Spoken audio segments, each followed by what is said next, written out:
আমি আব্দুল গফুর, আমির আলী হলের প্রহরী। আপনারা কতজন আছেন এখানে? আমি এখন একাই আছি।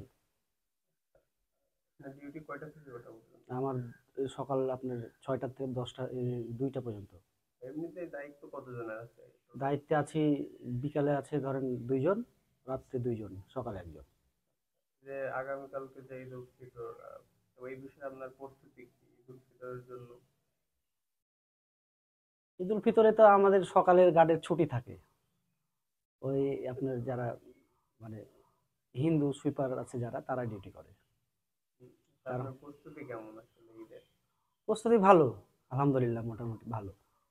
এই যে ঈদের সময় যে আপনাদের ছুটি হয় না আসলে, দেখা যায় যে আপনাদের দায়িত্ব পালন করতে হয়, এই বিষয়ে জি। আসলে আপনার মতামত কি? মতামত কি ভাই, এখন ডিউটি করতেই তো হবে। আমরা ছাড়া কে পাহারা দিবে? বিশ্ববিদ্যালয়ে গার্ড না থাকলে তো ফাঁকা, তা আমাদের থাকতেই হয়।